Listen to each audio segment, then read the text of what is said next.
Cerita novel romantis. Takdir dalam pernikahan. Bab 63. Buka puasa bersama. Waktu bergulir meninggalkan setiap kesan yang mendalam bagi keluarga besar Danzel. Usia kembar tiga sudah mencapai 17 tahun dan disusul usia adik kembar mereka 15 tahun sebaya dengan usia Nathan, Ethan, Kiran dan Farel. Sementara usia Arsen sendiri mencapai 26 tahun. Usia putra-putri kedua dari Arlan, Devan, Wira dan Reno sekitar 13 tahun. Yang mengikuti jejak sang ibu dalam hal berpakaian muslimah hanya Cintami walaupun gadis ini belum siap untuk mengenakan cadar. Cintami mengelola boarding school. Sementara Bunga dan Denada memilih profesi berbeda. Bunga memutuskan untuk menjadi model. Sementara Denada ingin menjadi seorang dokter. Sebenarnya profesi mereka adalah agen rahasia FBI dan CIA. Untuk menutupi jati diri mereka harus memilih profesi lain sesuai dengan minat dan bakat mereka masing-masing. Tentu saja Adam dan Elle lebih memilih menjadi pengusaha meneruskan perusahaan ayah mereka. Kini keluarga besar itu sudah berkumpul di villa terpencil milik Danzel. Anak-anak ini sudah lama tidak berkumpul karena sibuk sekolah di luar negeri. Saat merayakan momen lebaran mereka merayakannya di villa itu. Mereka ingin menggelar sholat Led di villa itu. Kedatangan mereka secara bertahap ke villa itu sesuai kapasitas helikopter. Terutama para orang tua yang lebih dulu tiba di villa kemudian disusul dengan anak-anaknya. Yang datang terakhir saat itu adalah si kembar tiga. Mereka baru datang dari Amerika karena ada tugas penting yang mereka emban. Saat turun dari pesawat jet pribadi milik Daddy Danzel, mereka langsung naik helikopter menuju istana tersebut. Kecantikan Cinta dan Bunga dan juga ketampanan Adam membuat di antara saudara mereka yang lain sangat kagum, terutama Arsen yang sudah naksir Cinta sejak gadis ini masih kecil. Bertemu lagi dengan gadis ini di usia mereka yang sudah sama-sama matang untuk melakukan pendekatan. Arsen tidak lepas menatap wajah cantik Cintami dengan keanggunannya. Dirinya sedikit takut jika Cinta tidak mencintainya karena rentan usia mereka yang terpaut 9 tahun. Sedari tadilah memperhatikan gadis itu. Semuanya sudah saling bersalaman, hanya Arsen yang belum disalami oleh Cinta karena duduknya yang agak menjauh. Kalau naksir nyatakan saja. Entar nyesel lo, kalau keduluan oleh pria lain. Emang kamu gak lihat kecantikannya? Cintami itu menjadi idola para pria, ledek Nadine. Iya tante. Masalahnya, apakah dia bakal suka sama aku yang usia kami selisihnya lumayan jauh, gumam Arsen minder. Apa salahnya dicoba dulu? Bisa jadi Cintami menyukai kamu juga. Cinta dalam diam itu sangat menyiksa loh, ujar Nadine. Iya sih tante, cuma aku saat ini menikmati perasaanku dengan caraku sendiri. Cinta dalam hening itu tidak ada penolakan.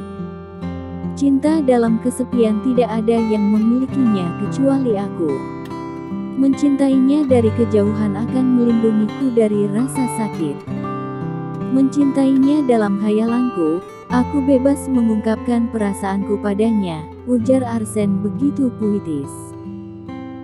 Emangnya Cintami akan tahu perasaanmu kalau kamu mencintainya dalam hening?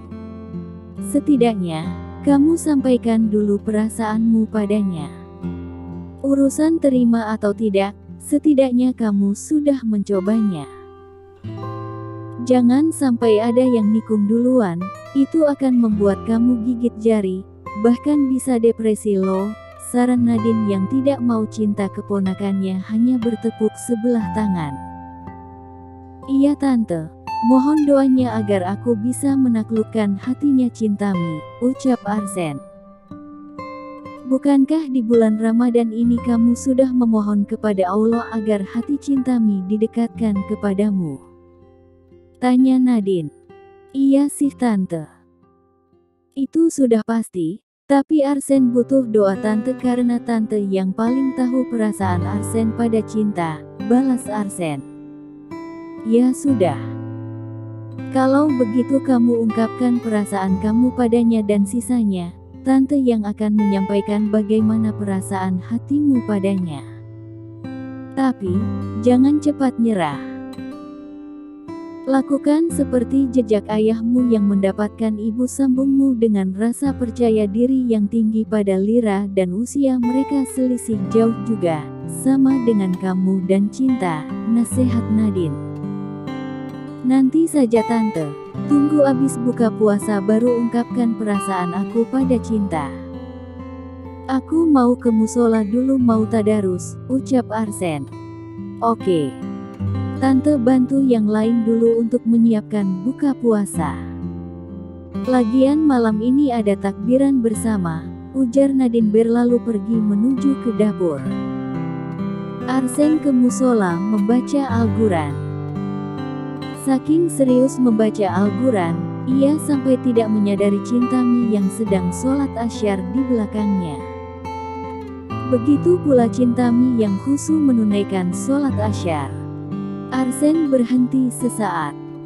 Ia menengok ke belakang dan begitu kaget melihat bidadarinya sedang membaca tahiyatul akhir. Masya Allah, cantiknya. Puji Arsen dengan denyut jantung tak menentu melihat wajah cantik Cintami yang bercahaya karena Cintami mengenakan mukena putih dengan wajah polos tanpa riasan.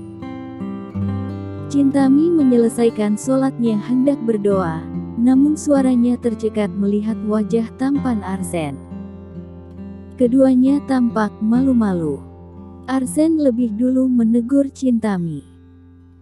Namun Cintami yang terpukau dengan ketampanan Arsen sempat terpaku membuat Arsen mengulangi lagi salamnya.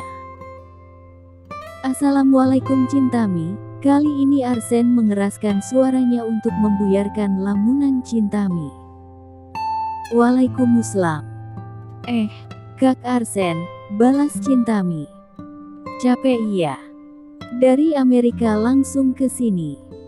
Tanya Arsen basa-basi. Iya kak. Aku tadi sempat ketiduran di pesawat jadi nggak sempat sholat asyar. Tapi setelah bertemu dengan keluarga besar rasa capeknya jadi hilang. Ucap Cintami. Berarti aku juga termasuk orang yang membuat lelahmu hilang. Rayu Arsen. Ih, apaan sih kak? Lagi puasa loh. Kita kan bukan muhrim, balas Cintami malu-malu. Aku bisa membuat hubungan kita menjadi muhrim jika kamu mengizinkan aku menjadi imammu alias suamimu. Apakah kamu mau, Cintami? Tembak Arsen tanpa basa-basi. Dek. Cintami tersipu malu tanpa menjawab pertanyaan Arsen. Ia menutup wajahnya yang terlihat memerah saat ini. Ia langsung meninggalkan Arsen yang terkekeh melihat tingkahnya. Alhamdulillah ya Allah. Berarti Cintami menyukai aku juga. Long juga nih hati spontan ungkapin perasaan. Ya Allah ampunilah aku kurang sabar nembak cewek. Tinggal nanti langsung lamar ke ayahnya saja biar cepat dihalalkan hubungan kami. Gumam Arsen tersenyum bahagia. Nadine yang tadi sempat menguping ikut terharu melihat perubahan wajah binar keponakannya. Alhamdulillah, Ramadan membawa banyak berkah di keluarga ini. Tapi bagaimana dengan putraku yang saat ini sedang jatuh cinta dengan Kiran, sementara Kiran lebih suka sama Adam, batin Kiran. Saatnya acara buka puasa bersama. Semuanya sudah duduk di meja makan panjang yang di atasnya sudah terhidang berbagai macam menu makanan yang menggiurkan lidah. Tuan Gustav yang memimpin doa buka puasa dan para istri melayani suami mereka masing-masing. Entah mengapa Cintami spontan berdiri melayani Arsen membuat yang lainnya terhenyak. Deheman terdengar bersusulan namun Cintami dan Arsen tampak menuli. Kak Arsen mau makan kolak dulu atau es campur dulu? Tawar Cintami. Kolak dulu dek, jawab Arsen. Cie, adek nih ye. Rayu Farel dan Nathan yang duduk berdekatan pada Arsen. Kiran, tolong ambilkan aku kolak dong. Pinta Ethan. Kak Adam mau makan apa? Biar Kiran yang ambilkan untuk Kak Adam. Tawar Kiran pada Adam yang nampak datar pada Ethan. Tidak usah Kiran. Aku lebih senang makan kurma dulu sesuai sunnah Rasulullah, sopan Adam yang tidak ingin Kiran berharap banyak padanya. Suasana menjadi tegang. Pasalnya di antara muda-mudi ini saling jatuh cinta satu sama lain kecuali yang ada hubungan darah yaitu antara ibu mereka yang adik kakak kandung yang tidak boleh saling jatuh cinta. Seperti anak-anak Celia, Lyra dan Lea, tidak boleh saling menikahkan anak mereka karena terhalang hukum Islam. Aduh. Roman-romannya akan terjadi persaingan cinta satu sama lain nih, batin Devan yang memijit kepalanya sendiri karena putrinya Naysila saat ini menyukai El-Rumi. Sementara El-Rumi menyukai Elvira, putrinya Arlen. Cepatlah. Sebentar lagi, kita mau sholat maghrib, himbau Tuan Rusli. Arsen. Entar kamu yang jadi imam ya nak. Pinta Tuan Gustav. Iya kakek, balas Arsen membuat Cintami merasa takjub. Kalau suka sama cowok itu jangan terlalu diperlihatkan terang-terangan. Jaim dikit kenapa? Omel nada. Entar kamu akan merasakan bagaimana rasanya jatuh cinta, ketus Cintami. Aku nggak akan mudah tersentuh dengan gombalan cowok, bantah nada. Yang benar, aku catat pernyataan kamu di malam lebaran ini. Tegas Cintami. Beberapa menit kemudian mereka sudah menunaikan ibadah sholat maghrib berjamaah. Hari kemenangan dirayakan dengan penuh sukacita di villa itu. Keluarga besar itu berencana untuk berlayar dengan kapal pesiar milik Arsen. Sejatinya kapal pesiar itu hendak ia hadiahkan untuk Cintami saat mereka akan menikah nanti. Namun ia mengganti momen lain dengan melamar gadis itu di atas geladak kapal secara personal. 3 hari menghabiskan liburan di villa, mereka kembali ke Jakarta untuk melakukan perjalanan liburan dengan kapal mewah milik Arsen tersebut. Semuanya sudah berkemas dan masuk ke dalam mobil mereka masing-masing menuju pelabuhan Tanjung Priok. Hanya satu orang gadis yang selalu membuat masalah karena harus ke perusahaannya dulu karena ada peninjauan ulang produk kosmetik yang akan ia launching bulan depan. Bunga memang sedikit tomboy. Kemana-mana selalu menggunakan motor. Jarang sekali ia menggunakan mobil untuk urusan penting karena tidak terlalu suka dengan suasana macet. Bunga, kamu mau kemana lagi? Tanya Cintami yang melihat Bunga sedang mengenakan mantel hitamnya dengan kacamata dan masker. Tidak lupa helm ajaib hasil rancangan ibunya sendiri yaitu Jenika. Kalian berangkat saja duluan. Aku bisa nyusul nanti. Aku mau ke perusahaanku dulu. Ada masalah dengan peluncuran produk, ucap Bunga. Nanti lama lagi berangkat ke luar negerinya kalau menunggu kamu. Kilah Cinta. Atau begini saja, aku akan meminta kopilot helikopter yang akan mengantar aku ke kapal kekasihmu itu, bagaimana? pinta Bunga. Baiklah. Jangan lama-lama. Ucap Chintami. Maafkan aku. Karena ini masih suasana lebaran, karyawan banyak yang masih libur. Melibatkan mereka dengan urusan perusahaan dalam suasana liburan pasti mereka akan meminta bayaran lembur. Mending aku ngerjain sendiri saja, ucap Bunga. Kamu ini kelewatan pelit atau tidak mau karyawanmu melakukan kesalahan atau bagaimana? Ledek Chintami yang tahu sekali sifat Bunga yang selalu perhitungan kalau sudah menyangkut uang. Anggap saja begitu. Sudah dulu ya, aku mau jalan dulu sampai ketemu di kapal pesiar, ucap Bunga sambil cipika-cipiki dengan kembarannya. Bunga menaiki motor besarnya dengan celana jeans ketat membalut tubuhnya. Dalam sekejap ia sudah terbang di jalanan dengan gagahnya. Apalagi saat ini jalanan ibu kota tampak lengang karena setengah warga Jakarta sedang mudik lebaran. Saat sedang asyiknya berkendara, tiba-tiba saja segerombolan pria berandalan ada yang sedang merampok tas ransel dua orang bapak-bapak yang ternyata pegawai bank yang sedang menuju ke ATM untuk mengisi uang di mesin ATM. Rupanya penjahat itu sudah mengincar kedua bapak-bapak itu sejak berangkat dari bank menuju ATM di sebuah komplek ruko. Saling rebutan tas itu terjadi di depan mata Bunga. Bunga yang tidak tega melihat rombongan perampokan itu berhasil merebut tas uang itu, mengejar penjahat itu untuk merebut kembali tas itu. Ia ingin mendahului para perampok itu untuk menghadang motor perampok yang berjumlah 5 motor itu. Perampok itu berjumlah 10 orang. Bunga berbalik arah melakukan manuver dengan mengebut dalam keadaan kencang motornya lalu melepaskan kedua tangannya dari stang motor kemudian naik di atas motonya dengan posisi berdiri dan ia melakukan lompatan salto ke udara dan membiarkan motornya terseret menghadang motor para penjahat dalam keadaan kencang itu, terutama yang membawa tas uang itu yang ditaksir sejumlah 500 miliar. Sementara Bunga jatuh dalam posisi berdiri tepat di samping pria yang mengambil tas itu.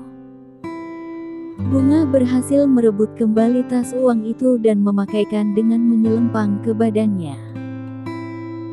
Para penjahat itu yang jatuh dari motor mereka secara beruntun karena dihadang oleh motor besar milik Bunga segera bangkit untuk menyerang Bunga. Para penjahat itu tidak tahu jika mereka sedang berhadapan dengan seorang wanita karena Bunga mengenakan helm khusus yang tertutup yang dirancang khusus untuk bisa membaca data wajah orang-orang yang ia temui. "Hei, kembalikan tas itu!" teriak salah satu penjahat itu. Bunga mengabaikan teriakan penjahat itu karena ia sedang mengangkat motor besarnya. Belum sempat motornya berdiri, penjahat itu menyerangnya. Perkelahian pun tak bisa dihindari. Ke-10 penjahat itu menyerang Bunga dari berbagai arah untuk merebut kembali tas uang dari Bunga. Ada yang diantara mereka membawa samurai, besi panjang dan pistol. Pertempuran di jalan yang cukup sepi itu membuat pergerakan penjahat leluasa mengeroyok Bunga. Tidak jauh dari tempat pertempuran itu, ada seorang pengendara mobil mewah yang sedari tadi mengikuti aksi Bunga yang hanya bisa mengamati dari jauh. Rasa kagumnya pada Bunga membuat ia asyik merekam pertempuran seru itu. Siapa gadis itu? Tidak mungkin dia seorang pria karena bodinya tidak bisa dibohongi walaupun ia mengenakan mantel panjang, lirih pria tampan itu. Tapi ia juga tidak tega melihat Bunga yang kalap melawan sendirian dengan para penjahat itu. Walaupun sebenarnya Bunga sudah hampir berhasil memukul mundur lawan. Karena melihat ada seorang pria yang mengeluarkan pistolnya, Untuk menembak Bunga, pria tampan ini dengan cepat melajukan mobilnya untuk menabrak pria itu. Saat pria itu menarik pelatuk pistolnya, Bunga yang sudah tahu karena pemberitahuan helm ajaibnya, langsung menundukkan tubuhnya hingga peluru itu meluncur cepat menembus leher rekannya. Jadilah, dua-duanya mati bersamaan karena si penembak berhasil ditabrak oleh si pria tampan itu. Sementara teman-temannya yang ingin menyelamatkan diri, dilumpuhkan kembali oleh Bunga dengan cara berlari ke arah penjahat itu sambil melompat ke atas dengan gerakan memutar hingga kaki jenjangnya menjatuhkan 5 orang penjahat itu sekaligus. Pria tampan itu turun dari mobilnya sambil menghubungi polisi yang sudah ia hubungi sebelumnya. Sambil menunggu kedatangan polisi, pria tampan itu menghampiri Bunga. "Kamu tidak apa, Nona?" tanya pria tampan itu. "Saya tidak apa. Terima kasih sudah membantuku," ucap Bunga yang tidak ingin membuka helmnya. Saat mendengar sirine mobil polisi, Bunga menyerahkan tas uang itu pada pria tampan itu. Ia tidak ingin identitasnya diketahui oleh polisi maupun pria tampan itu. "Tolong amankan uang ini, Tuan. Saya percayakan tas uang ini pada Anda. Serahkan alat bukti ini kepada polisi." "Maaf, saya tidak bisa ikut ke kantor polisi karena ada yang harus saya kerjakan," ucap Bunga yang langsung naik motor besarnya. "Hei, tunggu. Siapa namamu?" pekik pria tampan itu, namun Bunga sudah melejit dengan motornya meninggalkan pria tampan itu yang hanya tercengang melihat kepergian Bunga. 5 mobil polisi berhenti di lokasi kejadian dan langsung mengamankan pelaku dan barang bukti. Mereka merampok tas uang dari pegawai bank, "Pak. Tolong aman mereka dan tas uang ini," ucap pria tampan itu. Polisi yang mengenal siapa pria tampan itu, mengucapkan terima kasih pada pria tampan itu yang sudah memudahkan pekerjaan mereka. "Terima kasih, Tuan Dava," ucap polisi Roni. "Maaf, saya harus buru-buru, Pak, karena ada tugas penting," ucap Dava. "Baik. Kami akan mengurus bandit-bandit sialan ini. Mereka adalah residivis yang selama ini kami cari. Terima kasih atas partisipasinya dalam membasmi kejahatan," ucap polisi Roni yang mengira kalau Dava yang melumpuhkan para penjahat itu. Dava yang sedang diburu waktu, tidak bisa menjelaskan kronologi yang sebenarnya. Ia buru-buru masuk ke dalam mobilnya hendak ke bandara. Lanjut ke bab 64.